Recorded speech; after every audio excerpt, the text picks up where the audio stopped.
Hey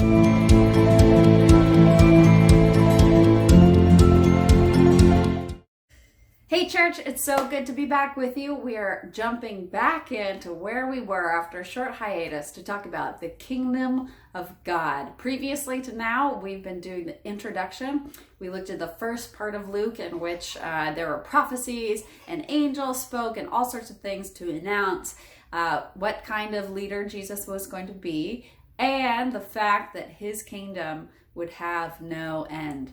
So as we jump in this week, we're in Luke chapter 4. Now, in this period in the narrative, Jesus has grown up. He was at the temple. He got more people prophesying over him. He went out to the Jordan. He got commissioned by God and his cousin.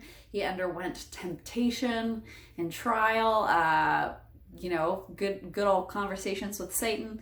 All of these things happen, and now he is coming into his ministry, as Luke tells it in Luke chapter 4. So, if we look at it, it says, we're looking at verse 16. Actually, we'll start in verse 14. Give a little bit of context. Then Jesus returned to the Galilee in the power of the Spirit, and news about him spread throughout the entire vicinity. He was teaching in their synagogues, being praised by everyone. Nice. He came to Nazareth, where he had been brought up. As usual, he entered the synagogue on Shabbat and stood up to read. The scroll of the prophet Yeshayahu, or Isaiah, was given to him, and unrolling the scroll, he found the place where it was written. And then we're going to read that section together in just a sec. So he's back from temptation, back from his commission, been blessed by his friends. He's starting off his ministry. And how does he do that? He goes back to his hometown and he reads probably the Haftarah. So in synagogues, you read two portions, one portion from the Torah and one from the rest of Tanakh. He probably, it was his turn, which is the lesser role. Somebody else more important than him read Torah, and he stands up to read Tanakh, which is usually a longer portion. That's called the Haftarah. Okay, so he walks and reads Isaiah 61, or he starts to read Isaiah 61. This is so cool and so helpful because this is our first big picture about what this kingdom of God looks like. We keep saying what kind of king Jesus will be in the line of David, blah, blah, blah, all these details. But what do we actually mean? What does it actually look like?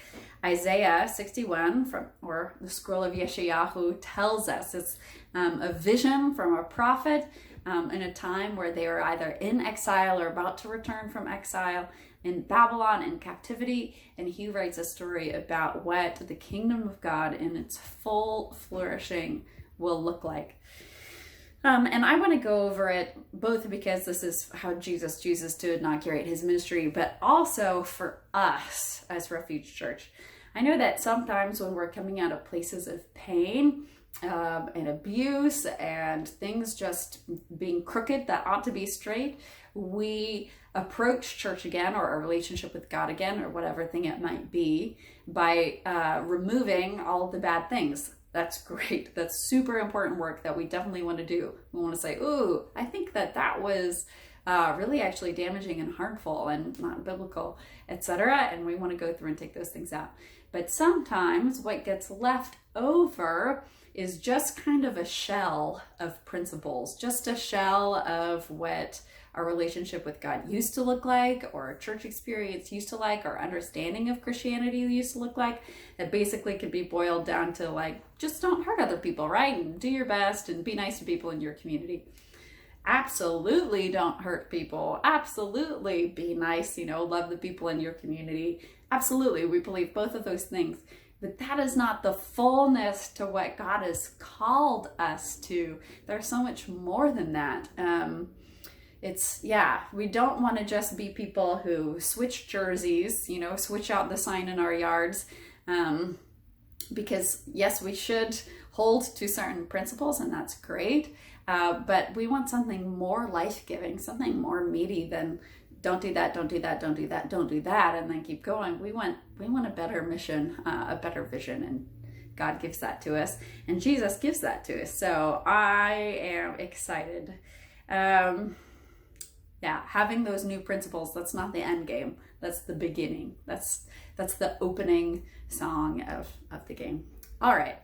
So I'm going to read Yeshayahu 61 for us, and this is my translation. You can, if you're reading along, you can ask me any questions about why I translated something whatever way. And first, we're going to walk through it, and I'll go slowly and talk about, comment on the different portions, and then we're going to read it all in one go because it's pretty majestic, and I'm going to talk through it, and that's going to take away from the majesty. So we're going to go through and be like, wait, what does that mean? And then read it together. So verse 1, Yeshayahu 61.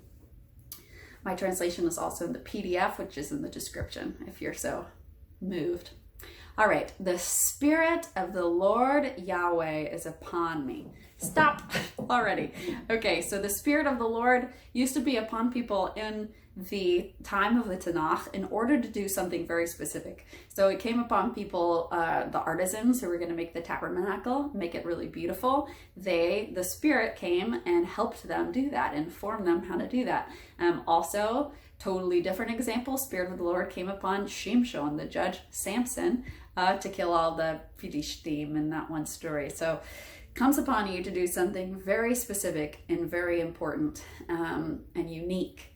However, once Pentecost happens, this prophecy is fulfilled that the Spirit is poured out on all people, young and old, men and women, no distinction between them. And we are all given something specific, unique, important, special, integral to kingdom to do. So that's one difference between these. So the Spirit of the Lord is also upon you because we're post-Pentecost. All right. Told you I was going to talk a lot. So the Spirit of the Lord Yahweh is upon me because Yahweh anointed me. That's just, you have oil put on your forehead to designate that you do have a special role. To bring good news to the downcast. Good news is something that makes your face warm in the Hebrew. So your face is downcast, brings light to your face. He has sent me, he sent you, Refuge Church. He has sent Jesus, in the context of Luke 4, to wrap up the brokenhearted, to call to the captives liberty to run quickly. So we certainly have a lot of brokenhearted, we in our church, right? In the whole church, in the world. Lots of work to do there. Liberty to run quickly, that's just one word, but I wanted to not let us import all of our own connotations onto liberty, but specifically in the picture, it's the ability to run fast. So what I love about this whole section, we're going to see over and over and over, is it's a series of contrasts in which the contrast is way greater than you would imagine. So you would think to call to the captives freedom, like, okay, you're not tied up anymore. But it's not just you're not tied up anymore or chained, manacled to something. It's that you have the ability to run quickly. How much more? And I don't want us to get free from our situation, free from our bad spiritual experience or upbringing, whatever baggage you're bringing to the table. Welcome, we all have it. But being free from that doesn't just mean like unlocking the shackles and then just still sitting there. There's something to do. It's liberty to run quickly, to go, not just to, oh, okay, well, I guess that's a different part of my time. Run. Okay. To call to the captives liberty to run quickly. To those who are bound, the opening of power. Koach is power. It's very clearly in there. It's really sad that translation hasn't carried that over. The opening of power. So again, you're bound. It's not just that you're free to roam around. It's the opening of your power. That's what it means when kingdom comes. There's liberty and there's an opening of power for those whose broken hearts have been wrapped up. Okay, to call the year of the pleasure of Yahweh, the day of vengeance of our God, to comfort those that mourn.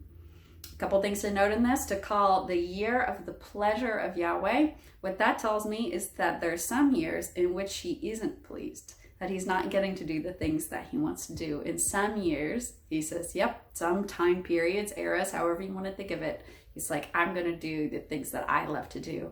Spoiler, that's goodness, that's mercy, that's nurturing, that's compassion, etc. Okay, the day of vengeance of our God to comfort those that mourn. Those things go together. Those things go together.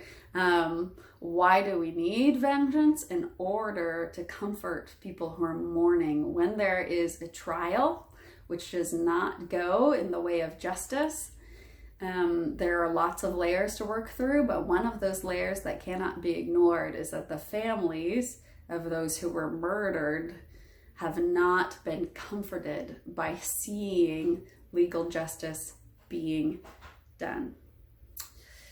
Okay, I'm going to come back to that. To place for the mourners of Zion, to give to them a gleaming crown instead of ashes. So again, we see this contrast. Something that's not good. Ashes has to do with, total despair, total dejection, totally outcast the flow of what is beautiful and what's being done. And instead of that, it's not just giving someone dignity, giving someone, cleaning them up. That would be an appropriate contrast, but God's contrast, so much greater. He gives dignity, yes, but he also gives beauty, right? It's a gleaming crown. So beauty, and he gives authority. What comes with the crown? Authority instead of ashes. So he replaces despair, dejection, being an outsider with dignity, authority, and beauty. All right. Oil of leaping gladness instead of mourning. So again, it's not I was mourning and now I feel better and now I have peace, right? That's kind of the limit that we usually stop with. If only I could just, be free from my anxiety and be calm. No, the opposite is the oil of leaping gladness. A cloak of praise instead of a spirit of dullness.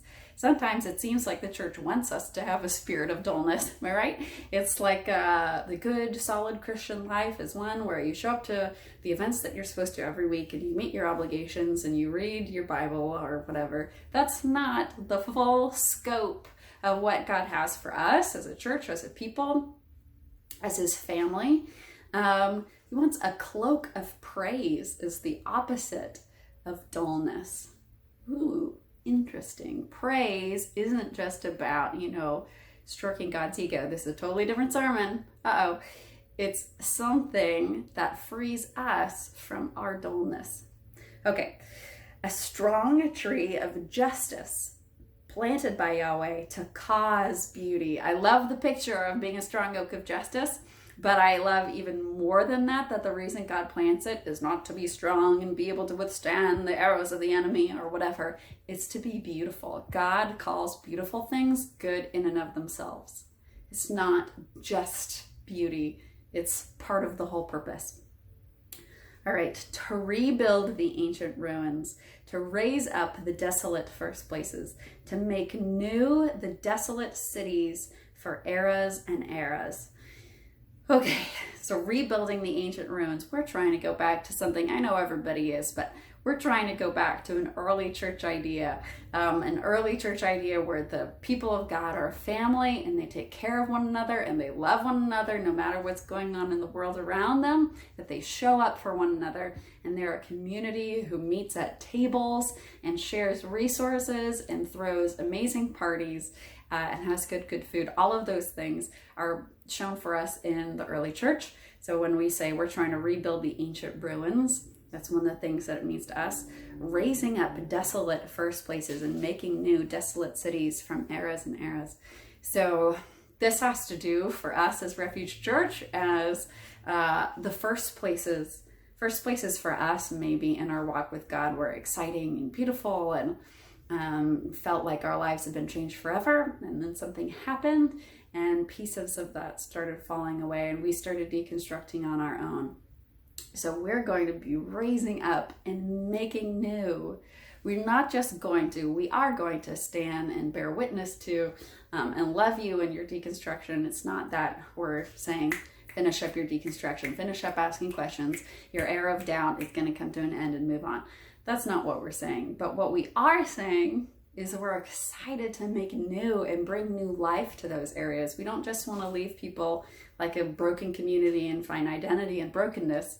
We are excited about making new those places that were desolate, but this time without all of the toxic things or problematic things or things which shouldn't affirm the dignity of all people, for instance. Speaking of the dignity of all people, the next section says, strangers will stand and shepherd your flocks. Sons of immigrants will be your farmers and vine dressers. So this is really cool because it's talking about community growing. It's not just, kingdom isn't just the specific set of people who do things at the end and then they die and go to heaven or get raptured or whatever.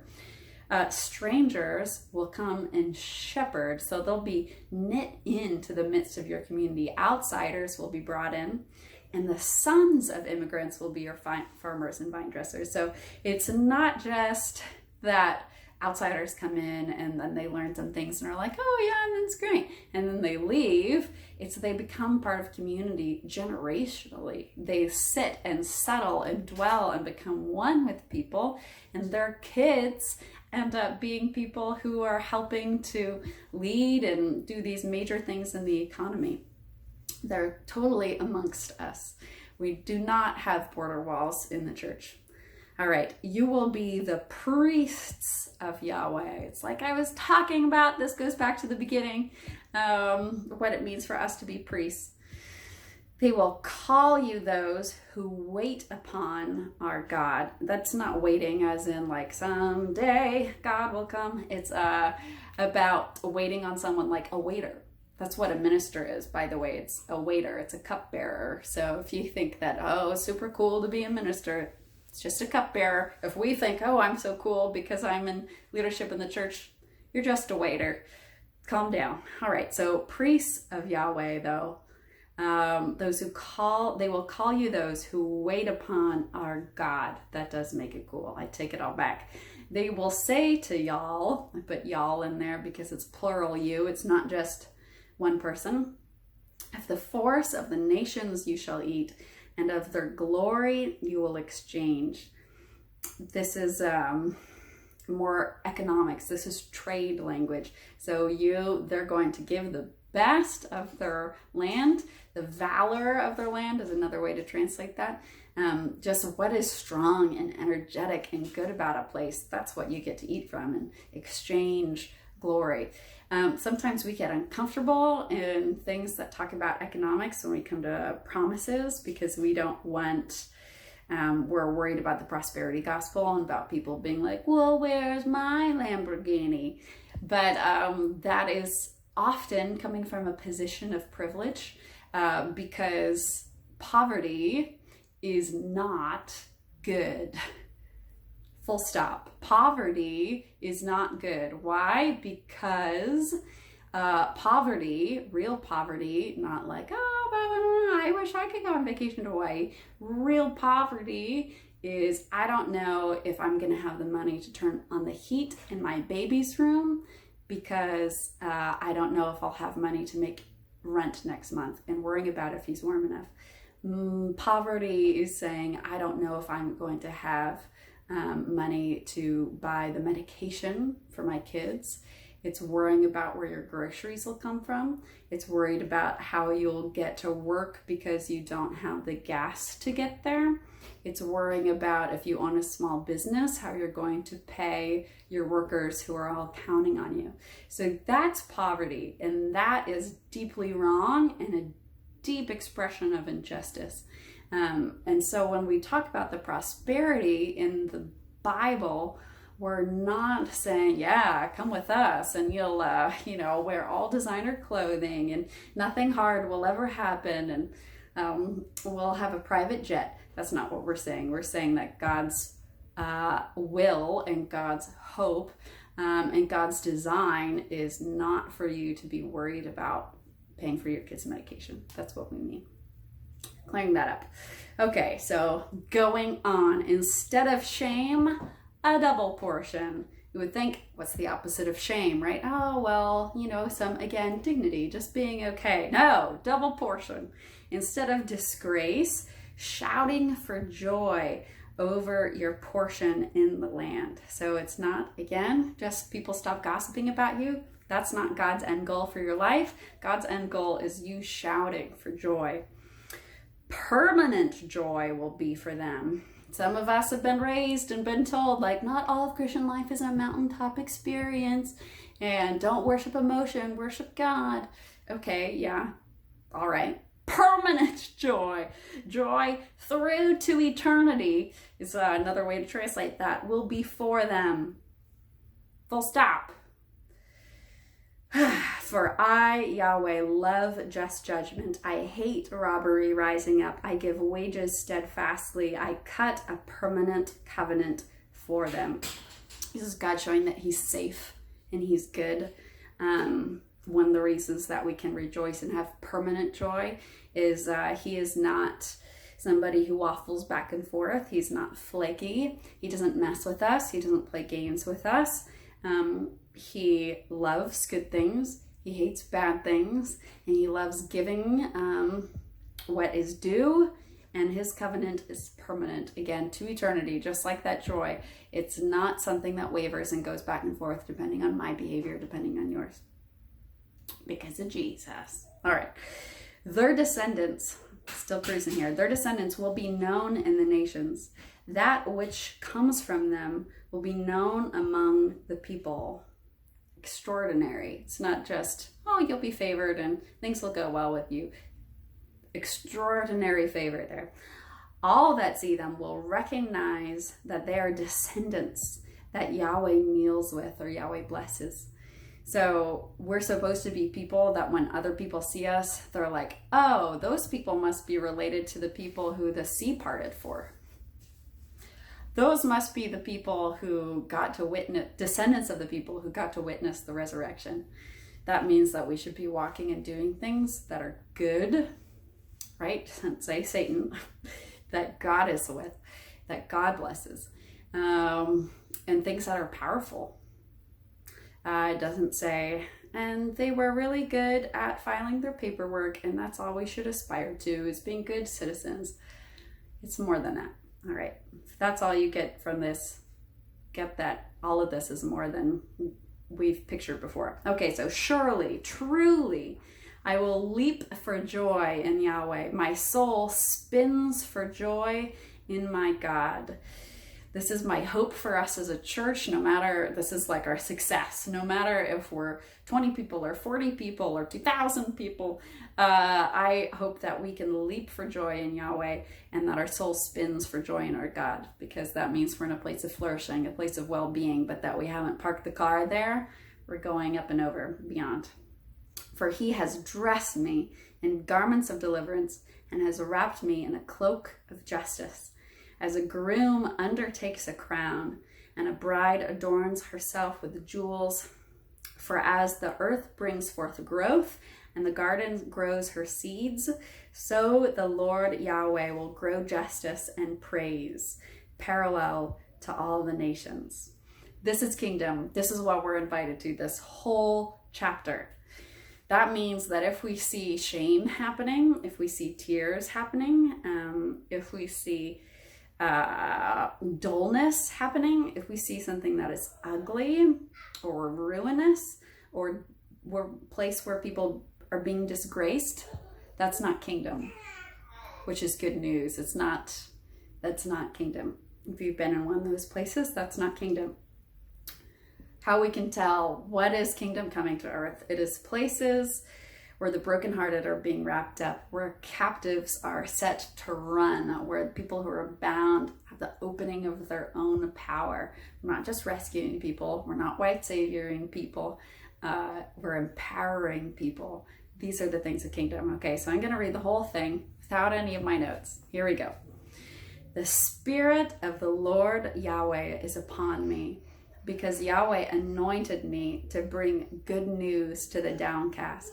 He has sent me to wrap up the brokenhearted, to call to the captives liberty to run quickly, to those who are bound the opening of power, to call the year of the pleasure of Yahweh, the day of vengeance of our God, to comfort those that mourn, to place for the mourners of Zion, to give to them a gleaming crown instead of ashes, oil of leaping gladness instead of mourning, a cloak of praise instead of a spirit of dullness, a strong tree of justice planted by Yahweh to cause beauty, to rebuild the ancient ruins, to raise up the desolate first places, to make new the desolate cities for eras and eras. Strangers will stand and shepherd your flocks. Sons of immigrants will be your farmers and vine dressers.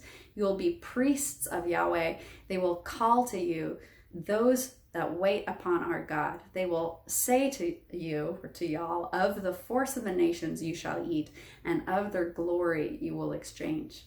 Instead of shame, a double portion. Instead of disgrace, shouting for joy over your portion in the land.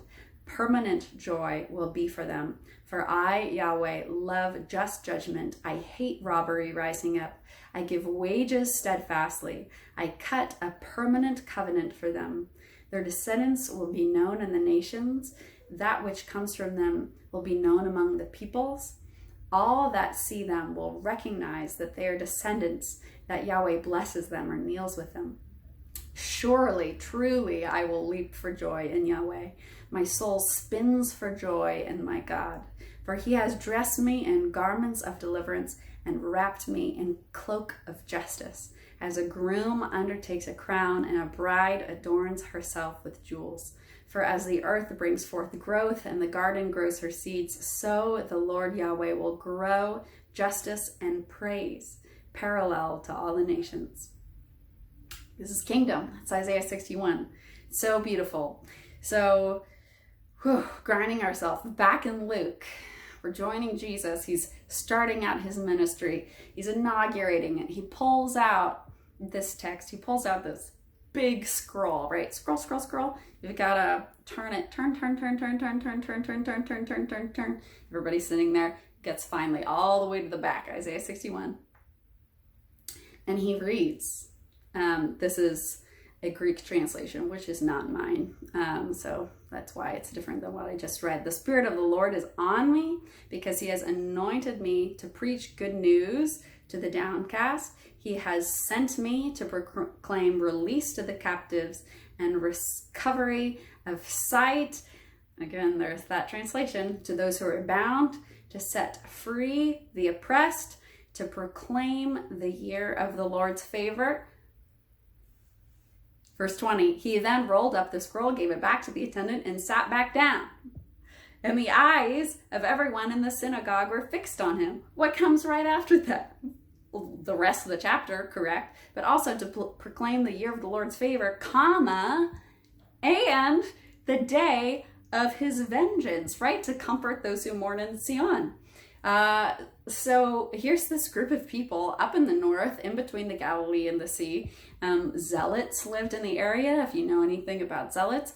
There are people who are oppressed by Rome, who are trying to figure out constantly how are they going to reestablish their rule to get free from real oppression. Don't want to make light of that. Real oppression, real darkness, real evil. And they're saying to themselves, oh, here comes my favorite portion. God is going to free us, our captives. Jesus says yes. God is going to break open our bindings so that we can run. Jesus says yes. So that we can be have the opening of power. Jesus says yes.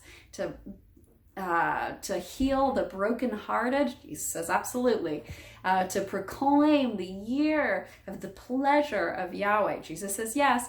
And this community says and to smash the Romans into the dust and finally be done with them. Jesus leaves that part out. Of course, everybody's staring at him. He shuts the scroll there. Okay, so verse 21, he says, today, as you listen, this scripture has been fulfilled. This is wild. We'll talk about the way that kingdom works probably next week. Verse 22, they were all speaking well of him. Is one way to translate that. I think it's more likely the other main translation is they were testifying against him, amazed by the words that came from his mouth, saying, isn't this Joseph's son? So Joseph's son. That's a special double hit because everybody knew that Jesus was born illegitimately. And so they're saying, maybe even making an implication that Jesus was born from a Roman by calling attention to, they say that this guy was born of Joseph, but we all knew when Miriam got pregnant. All right, so Jesus goes and he tells 3 stories from the text.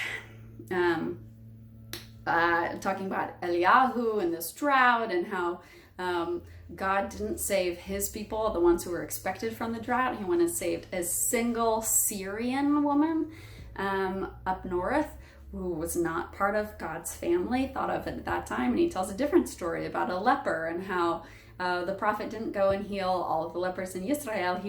He healed the military general, you know, like if this was 8 years ago, the head of ISIS, that would be like who was healed in that story. So he says that, and of course the people hated this. And verse 28, they were enraged. They got up, drove him out of town, and brought him to the edge of the hill that the town was built on, intending to hurl him over the cliff. But he passed right through the crowd and went on his way. Okay, so a couple things we can learn from that. One, that being a peacemaker is really hard and nobody likes it. So walking into a space, there's either the oppressors who are going to say, everything's fine, what are you talking about? And then there's going to be the people on the other side who say, everything is wrong, kill them, stop them from doing what they're doing immediately. Jesus walks into that space and says, nope, God's will is to bless everyone, including the oppressor, including the oppressed. He's going to bind up both sides' brokenheartedness, and that does not play very well with his people, right? Or with the people who are actively being oppressed by the Romans. God's plan, God's family includes Rome. He's not going to declare vengeance on them, but include them in this year of the Lord's favor, of his pleasure. This is deeply unsettling, specifically to comfort those who mourn is what's attached to vengeance, right? So when we are walking in the way of Jesus, please don't just frivolly apply, oh, I'm peacemaking, therefore I'm not going to call the police. Call the police. Oh, I'm supposed to be a peacemaker and wait things out, and because God loves the oppressor too. No, leave the situation. Full stop. Leave the abusive church. Leave the abusive partner. Leave the abusive family. The end. Okay, we can do all sorts of care and theology talk later. But Jesus's way, what he says God's arrival of kingdom is, his expansion of the original vision, is that the people who we think aren't included, i.e. in his case, the Romans, the Syrians, the general, they're all actually included in God's plan. So as we think about kingdom and think about the fact that God's vision is expanded beyond just being okay. Some of us being okay feels so far away. We just want to be okay. That's all right. But please know there's more for you than that. It also, God's vision expanding means that we have to bring in these people that we are not comfortable with. Being uncomfortable as part of kingdom, as well as shouting for joy is, and leaping for joy, and having crowns and authority and dignity and favor and honor and all of the other things. So that's challenging. Hopefully that's exciting. I'm going to pray and send us out. If you don't normally meet with us, we'd love to see you 7:30 p.m. PST on Zoom. If you are in person, hi, good to see you. And if you're not currently giving and you're excited about what Refuge is trying to do in our community, feel free to start investing with us, start giving online, refugepullman.com. We would love to have you.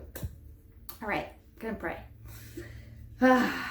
God, we settle for so much less than what you would invite us to.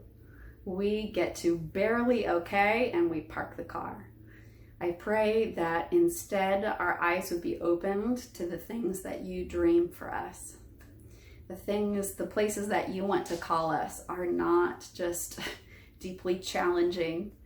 They're not just obligatory things that we should do for our community because we're Christians.